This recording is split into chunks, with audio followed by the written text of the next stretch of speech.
The Seattle rain lashed against the cold kitchen window, but that was not what froze the blood in my veins.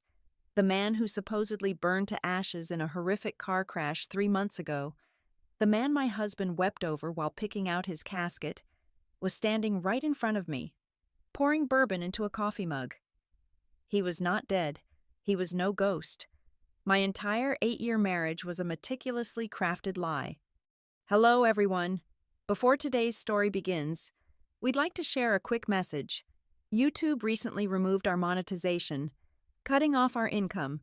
If you enjoy this story, we humbly ask for just $1 to help pay our staff so they can make a living and keep creating for you. Thank you for saving us. Now, let's begin the story. My name is Maya Stone. I am 36 years old, and up until this very afternoon, I thought I understood how the world worked. As a senior data analyst at Aerocentric Innovations, my entire life was built on logic, patterns, and predictable outcomes. I sifted through endless streams of complex information to find the absolute truth. My marriage to Nolan felt just as secure and empirically sound. He was brilliant, fiercely ambitious, and the steadfast anchor of my quiet Seattle life. That illusion of safety shattered 3 months ago when Nolan's best friend and business partner, Wyatt, died. The police report detailed a horrific, fiery car crash on a slick, treacherous mountain pass. The body pulled from the wreckage was utterly unidentifiable, reduced to brittle ash and charred bone right before a massive federal audit of their medical tech startup, Novapulse. I watched Nolan fall to his knees at the funeral. I held his trembling shoulders as he sobbed over a closed mahogany casket. I felt the wetness of his tears against my neck. I believed his grief was profound and real. That deep empathy is what drove me out of the city on a violently stormy Saturday afternoon. I spent the entire morning baking casseroles and meticulously packing food containers, determined to bring some much-needed warmth to Chloe. Wyatt's devastated, grieving widow. She had retreated to a remote, deeply isolated cabin hidden within the dense, dripping woods on the outskirts of Mount Rainier. The drive took 2 agonizingly long hours through winding, fog-choked roads. The rain was a constant, heavy drum against my windshield, perfectly matching the dull, rhythmic ache of sympathy in my chest. I just wanted to help her heal, to offer a shoulder to cry on. I parked my SUV on the muddy gravel driveway, grabbing the heavy canvas tote bag filled with hot food from the passenger seat. The moment I stepped onto the covered wooden porch, the data analyst in my brain began aggressively flagging anomalies. The cabin was supposedly a solitary sanctuary for a lonely widow, yet the front porch told a glaringly different story. Beside the heavy oak door sat a pair of thick, mud-caked hiking boots. They were massive, at least a men's size 11. Chloe was a petite woman who wore a delicate size 7. I tried to dismiss it, telling myself they perhaps belonged to a local handyman.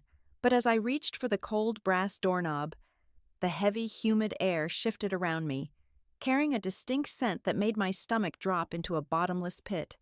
It was the rich, spicy, unmistakable stench of a very specific Cuban cigar, Wyatt's signature brand, the exact expensive cigars Nolan used to illegally import for him every single year on his birthday. My pulse quickened drastically, a strange, primal warning thumping frantically in my ears. The front door was unlocked. I pushed it open, the iron hinges whining slightly against the quiet, dim interior.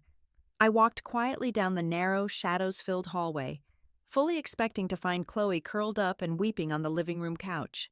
Instead, I turned the corner into the rustic, brightly lit kitchen and stopped dead in my tracks. The heavy glass container of baked ziti slipped from my suddenly numb, lifeless fingers.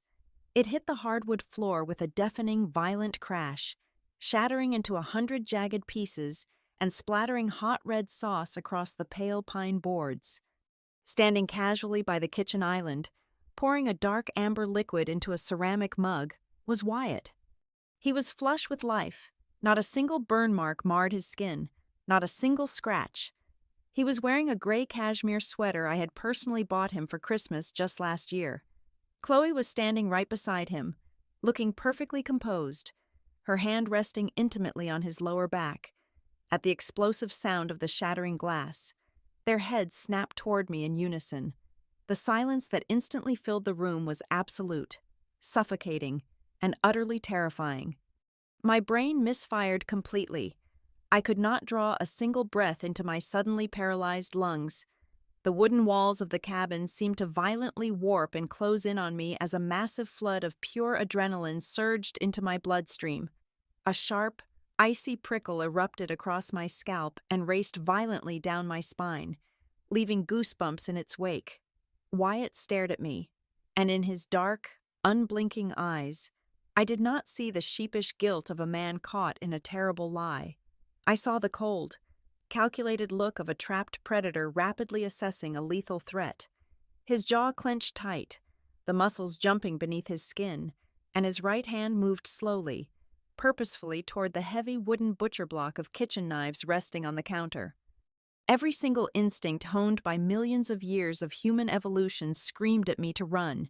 If I screamed, if I demanded answers, if I showed even a fraction of the horrified comprehension exploding in my mind, I would not leave those woods alive.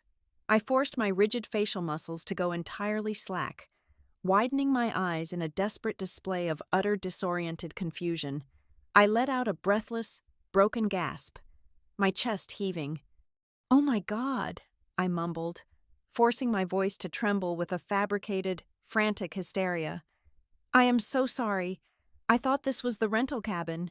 I am in the completely wrong house." I did not wait for them to process the sheer absurdity of my frantic lie.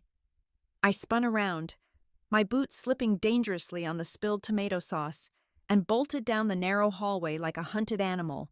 I burst through the front door, the freezing rain hitting my burning face like tiny, sharp needles. I practically threw myself into the driver's seat of my SUV, desperately locked the doors with a shaking hand, and slammed my foot heavily onto the gas pedal. The tires spun furiously in the loose gravel before finally gripping the road, tearing wildly away from the nightmare cabin. My heart hammered violently against my ribs like a trapped, panicked bird as I sped recklessly down the treacherous, slick mountain road. My hands were shaking so violently I could barely maintain a grip on the leather steering wheel. My breath came in ragged, shallow, painful gasps. Wyatt was alive. Wyatt was perfectly alive, and my husband had stood over a box of unknown ashes and cried fake tears. Suddenly, the dashboard lit up, casting a harsh, ghostly blue glare across my pale, terrified face. A sharp text message notification chimed through the car's audio system. I glanced down at the glowing screen. It was a message from Nolan. The words glared at me in the dim, claustrophobic cabin of my car, sealing my absolute doom. "Where are you? I just saw your car's location near Chloe's house." A wave of pure, paralyzing dread washed over me, chilling my blood to absolute zero. The tracking app. We had installed it on our phones years ago for safety emergencies. Nolan was watching me. He knew exactly where I was. And as the horrifying, jagged pieces of reality clicked perfectly into place, the truth became violently inescapable. My husband was not the grieving, loyal best friend. He was the architect of this entire bloody nightmare. I pulled into our pristine suburban driveway, gripping the steering wheel until my knuckles turned white. I spent 3 full minutes in the dark, practicing my breathing. Inhale for 4 seconds, hold for 4, exhale for 4. I had to bury the sheer terror beneath a mask of exhausted annoyance. When I finally unlocked the front door, the house smelled of expensive cedarwood and roasting garlic. Nolan walked out of the kitchen, wiping his hands on a towel. He wore a soft beige sweater, his handsome face crinkling into the warm, familiar smile that had anchored me for almost a decade. He wrapped his arms around me, pressing a kiss to my damp hair. For the first time in my life, his embrace felt like a cage. He smelled like his usual sandalwood cologne, but beneath it, my senses practically gagged on the metallic stench of deceit. "You had me worried sick," he murmured, pulling back just enough to look into my eyes. I checked your location because of the storm. It looked like you were stranded near the mountain. I let out a heavy, frustrated sigh, tossing my keys onto the entryway table. It was a nightmare, I lied, keeping my voice perfectly steady. My tire caught a massive piece of debris on the pass. I had to pull over to a service station, and my phone lost service for over an hour. By the time the mechanic patched it, the roads were practically flooding. I never even made it to Chloe's house. Nolan nodded slowly, his hands resting on my shoulders. I am just glad you are safe. But I was watching his eyes. I analyze data for a living, and I catch micro-expressions. For exactly 1/4 of a second, his pupils dilated, and a sharp, calculating scrutiny flashed across his gaze before the mask of the loving husband slid back into place. He bought it, but only barely. That night, the physical distance between us in our king-sized bed was mere inches, yet we were separated by a chasm of monstrous secrets. I lay completely rigid on my side, staring into the pitch-black darkness, listening to the slow, rhythmic cadence of his breathing. He was asleep. He was sleeping with the peaceful tranquility of an innocent man. My mind raced, violently ripping apart every memory I had of the past few months. I replayed his behavior at Wyatt's funeral, the tears, the dramatic collapse over the casket. It was not the profound devastation of losing a brother. It was a masterclass in theatrical release. Nolan was not mourning. He had been experiencing an overwhelming, euphoric relief disguised as grief. He was celebrating a flawlessly executed vanishing act. The digital breadcrumbs were waiting, and I knew exactly how to find them. At exactly 2 a.m, when I was absolutely certain he was in a deep sleep cycle, I silently slipped out of bed. I crept downstairs to my home office and booted up my laptop, shielding the screen's glow with a thick throw blanket. Bypassing our home network's basic security was child's play for someone with my security clearance. I accessed the administrative logs on our central Wi-Fi router. I filtered the traffic over the past 90 days. The data painted a terrifyingly precise picture, every single night, consistently between 3 o'clock and 4 o'clock in the morning. Nolan's private laptop initiated an encrypted handshake with a series of offshore proxy servers. He was communicating on the dark web while I slept soundly upstairs. I needed the source files. The opportunity arrived 2 days later when Nolan stepped into the master bathroom for his morning shower. As soon as the heavy spray of water hit the porcelain tiles, I grabbed my high-speed external drive and plugged it directly into his locked laptop. Using a backdoor script I had coded years ago for emergency system recoveries, I bypassed his password and began ghosting his entire hard drive. The progress bar crawled agonizingly slowly. 30%, 60%. The water stopped running. I yanked the drive out, snapped the laptop shut, and slid the drive into my pocket mere seconds before the bathroom door swung open. Later that afternoon, sitting alone in a crowded coffee shop, I decrypted the stolen files. What I found made my blood run ice cold. Hidden deep within a nested folder were 3 separate life insurance policies. They were massive, ironclad corporate keyman policies, totaling tens of millions of dollars. The beneficiary for all of them was Nolan, and the digital signatures were finalized exactly 48 hours before Wyatt's car supposedly plummeted off the mountain. But the financial fraud was just the shallow end of the horror. As I dug deeper into his hidden audio files, I uncovered a compressed voice memo. The timestamp was from the exact same afternoon I had fled the cabin. I clicked play, pressing my headphones tightly against my ears. Nolan's voice hissed through the audio channels, stripped of all its usual warmth, dripping with a cold, sociopathic venom. "The prey is still hiding in Rainier," Nolan's recorded voice stated to an unnamed recipient. "Let him think he is safe. The second the ink dries on the merger, we proceed with the permanent cleanup." A violent wave of nausea washed over me. The prey. He was talking about Wyatt. Wyatt and Nolan were not partners in a simple insurance scam. There was a much darker, much more lethal conspiracy at play, and Nolan was the puppet master holding every single string. He had orchestrated the fake death, collected the millions, and now he was planning to permanently silence his loose ends. I slammed my laptop shut, my hands trembling. I could not go to the police. I had illegally obtained circumstantial digital files, not concrete proof of a murder plot. If I alerted the authorities, Nolan's expensive lawyers would bury me in an instant, and Nolan himself would ensure I had a tragic, fatal accident before the trial even began. I was sleeping next to a monster. I had to become something far more dangerous if I wanted to survive. The tension in our house grew thick enough to choke on. I had always been a creature of strict habit, but absolute terror has a bizarre way of rewiring your central nervous system. One Tuesday morning, I accidentally poured my dark roast coffee before adding the oat milk, a tiny, almost invisible deviation from my 8-year routine. Nolan noticed instantly. He lowered his financial newspaper, his cold eyes tracking the dark liquid swirling in my ceramic cup. "You seem terribly distracted lately." "Darling," he said, his voice a smooth, calculated purr that made the hairs on my arms stand up. "Are you working too hard?" I forced a bright, dismissive laugh, blaming the massive data migration project at the office, but Nolan did not drop his penetrating gaze. He leaned across the expensive granite island, picking up a silver butter knife and turning it slowly, hypnotically, in the overhead kitchen light. "Just be careful out there," he murmured softly. "I had to terminate a junior analyst yesterday. The guy got too curious.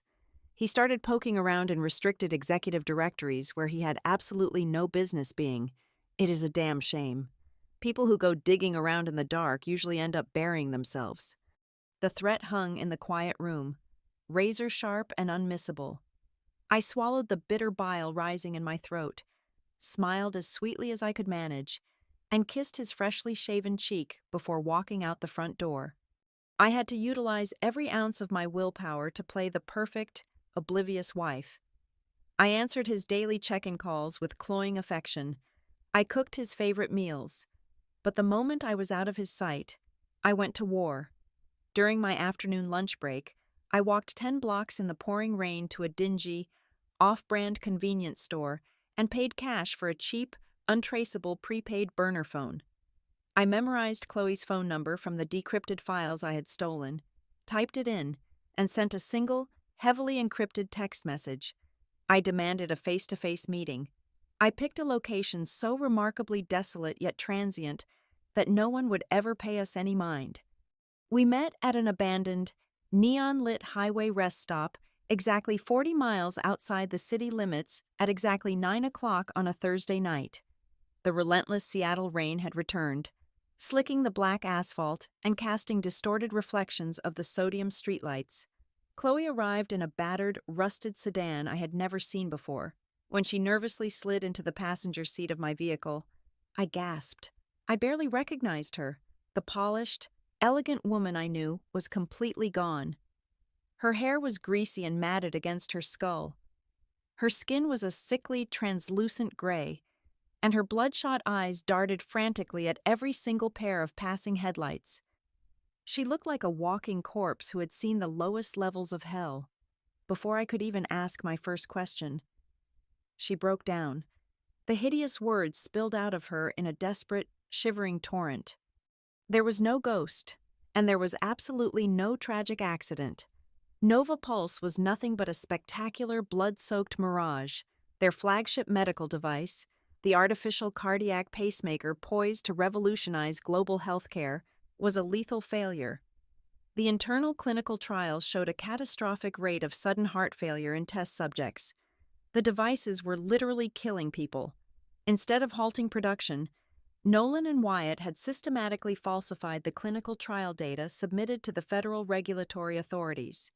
"Federal prison," Chloe choked out, her skeletal hands gripping her pale face. They were looking at 20 years minimum. The federal audit was going to expose every single lie, so they made a desperate plan. Wyatt would fake his death, take the legal blame to his grave, and Nolan would collect the massive corporate life insurance policies. We were supposed to get half the money and disappear to a non-extradition country in South America. But there is no honor among thieves, and Nolan was the worst kind of predator. Chloe grabbed my forearm, her sharp fingernails digging painfully through my jacket. Nolan lied to us. He never planned to split the payout. Wyatt tried to access the offshore proxy accounts last week, but the money was entirely blocked. That is when we found out what Nolan really did. My blood ran ice cold as Chloe revealed the ultimate, sickening betrayal. Nolan had not just let Wyatt take the fall for the medical fraud. He had meticulously planted highly classified, falsified digital trails on Wyatt's personal servers, framing his best friend for corporate espionage and international treason. He made it look perfectly like Wyatt was selling classified domestic health data to hostile foreign intelligence agencies. If Wyatt ever stepped out of the shadows and revealed he was alive, the federal government would lock him away in a dark site forever. Nolan had turned Wyatt into a permanent prisoner of his own fake death. The horror did not stop there.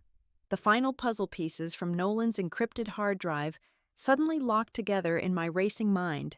The dark web proxy servers, the enormous offshore wire transfers I had flagged. "He is selling the company next week," I whispered, the brutal realization hitting me like a physical blow to the chest. "He is selling Novapulse to a multinational conglomerate for hundreds of millions of dollars." Chloe sobbed violently, rocking back and forth in the leather seat. "He cannot leave any loose ends. He hired someone to kill us, a professional cleaner. We have maybe 5 days left before we are hunted down and slaughtered." I looked at this broken, terrified woman weeping beside me. A week ago, I would have collapsed in tears alongside her. I would have run straight to the police station, screaming for protection. But sitting in that freezing, damp car, staring straight into the bottomless abyss of my husband's absolute depravity, something fundamental inside my soul violently shifted. The suffocating, paralyzing fear that had been gripping my lungs simply evaporated. In its place, a brilliant, terrifying fire ignited. It was a pure, white-hot, righteous fury. Nolan had violated my trust, weaponized my empathy, and built a glittering empire of blood right under my nose. I was not going to run. I was not going to hide like a frightened mouse while he signed his golden parachute and murdered his friends. I was going to stay right here, and I was going to tear his entire kingdom apart brick by bloody brick. The ultimate prize for my husband was the corporate buyout. Next Friday night, he was scheduled to finalize the sale of his blood-stained company for exactly $200 million. He wanted the glory, the money, and a clean slate, all purchased with human lives. I decided right then that I would not just stop him. I was going to let him climb to the very peak of his artificial mountain, let him feel the pen in his hand, and then I would cut the rope. I needed him caught red-handed on the largest stage imaginable. My living room transformed into a digital war room. I spent 48 unbroken hours tearing through Novapulse's mainframe. Nolan thought he had secured their servers, but he was a businessman playing in a sandbox built by engineers. I was a senior data analyst who spent my entire career building and breaking encrypted databases. Bypassing their firewall took me exactly 4 hours. I coded a microscopic, undetectable backdoor straight into their primary financial and research and development archives. What I extracted over the next 2 days was a digital graveyard. I pulled the raw, unaltered clinical trial telemetry. I saw the actual numbers, not the sterilized reports Nolan submitted to the federal agencies. The devices were violently surging electrical currents directly into patients' hearts. I found 27 documented fatalities that Nolan had scrubbed from the official record, reclassifying them as natural anomalies. I packaged every single undeniable piece of evidence into an encrypted payload, ready to be deployed with a single keystroke. To execute the strike, I had to become completely invisible. Nolan was hypervigilant, constantly monitoring my digital footprint to ensure his trapped wife was still docile. I gave him exactly what he wanted to see. I fabricated a massive data crisis at my own company and loudly booked a 1-week emergency business trip to Chicago. I packed my sleek silver suitcase right in front of him, complaining bitterly about the freezing Midwest weather. Before leaving for the airport, I purposefully left my primary work laptop on my home office desk, claiming I was taking my backup machine. The laptop I left behind was a meticulously crafted decoy. I had rigged it with a reverse monitoring program. Whenever Nolan inevitably snuck into my office to mirror my hard drive, he would only find mundane spreadsheets, online shopping receipts, and fake emails complaining about my boss. He would feel entirely secure, completely blind to the guillotine hanging directly over his neck. While my husband thought I was boarding a commercial flight to Illinois, I was actually driving a rented, untraceable sedan deep into the industrial district of South Seattle. I had paid 6 months in advance for a windowless, concrete storage facility converted into a temporary bunker. It was completely off the grid. This was the new safe house for the dead man and his wife. When I walked through the heavy steel door, Wyatt immediately stood up, puffing out his chest, trying to project the arrogant authority he used to wield at dinner parties. I did not give him a single second to speak. I threw a thick manila folder onto the rusted metal table between us. "Sit down and shut up," I commanded, my voice devoid of any warmth. "You are a walking corpse, Wyatt. You have zero leverage, zero money, and zero future. Nolan framed you for international treason, and right now, a professional cleaner is tracking your wife's old car." Wyatt scoffed, his face pale but defiant. "You are bluffing. Nolan and I are brothers. He would never put a hit on me." I opened the folder and slid an 8x10 glossy photograph across the table. It was a screenshot from the dark web proxy server. It detailed a massive cryptocurrency transfer of $50,000 as a down payment, accompanied by Chloe's exact daily schedule and a brutal, unambiguous directive: no survivors. Make it look like a tragic home invasion. Wyatt stared at the printed page. The last remnants of his arrogant facade shattered into a million pathetic pieces. His knees buckled, and he collapsed into the folding chair, burying his face in his trembling hands. A harsh, jagged sob ripped from his throat. He finally understood that he was nothing but disposable trash to the man he called a brother. "I will destroy him," Wyatt whispered, looking up at me with dead, hollow eyes. "Tell me exactly what you need me to do." "You are going to put on a suit," I told him coldly, "and you are going to walk into a room full of federal agents and cameras. You will be my living, breathing murder weapon." With the physical evidence secured and my star witness neutralized and compliant, I needed an army. I could not rely on the local police department. Nolan played golf with the precinct captains. He donated thousands of dollars to their pension funds. He would be tipped off the second I walked into a station. I needed a completely independent, overwhelming force. Using a heavily encrypted virtual private network routed through servers in Eastern Europe, I reached out to a specific senior investigator at the Federal Bureau in Seattle. This agent specialized in massive corporate fraud and international espionage. I did not identify myself. I simply sent a highly condensed, anonymous data packet containing 3 raw autopsy reports linked directly to the Novapulse device, along with the dark web assassin contract. I attached a single, untraceable text document. "This Friday night, the Grand Horizon 5-star hotel, the Novapulse merger. Be ready with a tactical response team. Do not contact local authorities, or the targets will vanish forever." The digital trap was perfectly set. The explosive charges were wired tight, hidden just beneath the surface of Nolan's pristine, wealthy reality. I spent the next 48 hours sitting in the cold, damp dark of the industrial bunker, watching the blinking cursor on my secure terminal. The countdown had officially begun. The biggest medical technology merger in corporate history was about to become a spectacular public execution. My pulse was steady. My mind was razor sharp, and for the first time in my entire life, I was holding the match. The morning of the gala arrived with a heavy, overcast sky. Nolan stood in our lavish foyer, adjusting the cuffs of a custom-tailored, midnight blue Italian suit that cost more than most people made in 6 months. I stood by the front door, clutching the handle of my silver decoy suitcase, dressed in a conservative beige pantsuit suitable for a miserable flight to Chicago. "It is a shame you have to miss the celebration tonight," Nolan said smoothly, stepping close to press his lips against my forehead. His breath smelled of expensive peppermint and sheer, unadulterated arrogance. By the time your plane lands, we will be unimaginably wealthy.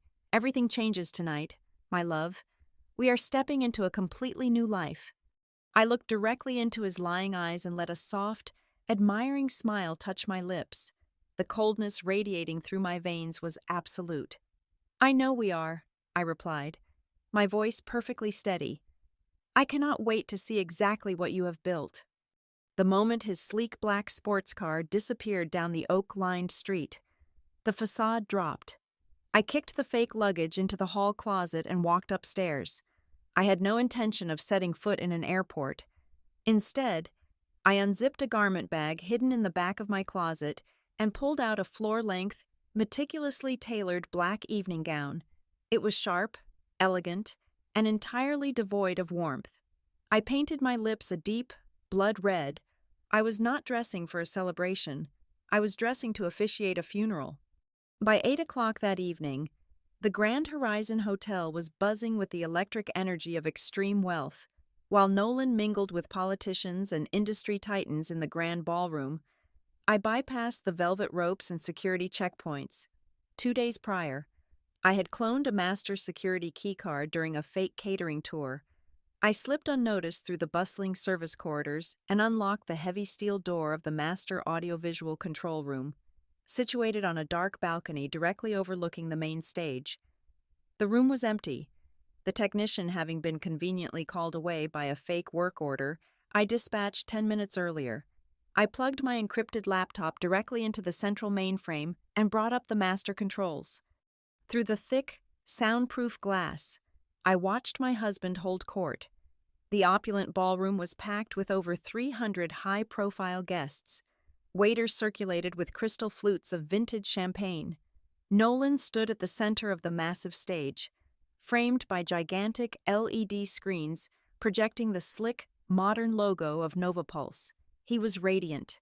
He was a golden god standing at the absolute pinnacle of his fraudulent empire, completely unaware that the ground beneath his feet was already hollowed out. Miles away, deep within the freezing, rain-soaked woods of Mount Rainier, the final piece of Nolan's plan was silently creeping toward the old cabin. A professional killer dressed in tactical black was moving through the dense pine trees, gripping a suppressed weapon, ready to eliminate Wyatt and Chloe. But I had ensured the cabin was completely empty of its original targets. What the assassin did not know, and what Nolan could never have predicted, was that the Federal Tactical Response Team I had tipped off was already there. As the killer stepped onto the wooden porch, dozens of heavily armed federal agents emerged from the shadows, their laser sights painting his chest red. Back in the ballroom, a hush fell over the elite crowd. The chief executive officer of the acquiring conglomerate stepped up to the podium, placing a thick leather binder on the mahogany table. The $200 million contract. Nolan approached the table, flashing his brilliant, practiced smile to the flashing cameras of the financial press. He unbuttoned his suit jacket, smoothed his tie, and reached into his inner pocket to retrieve a heavy gold fountain pen. He hovered the gold nib over the signature line, savoring his ultimate victory.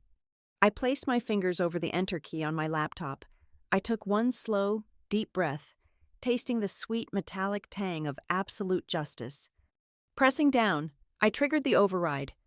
Down on the stage, the deafening applause was suddenly severed.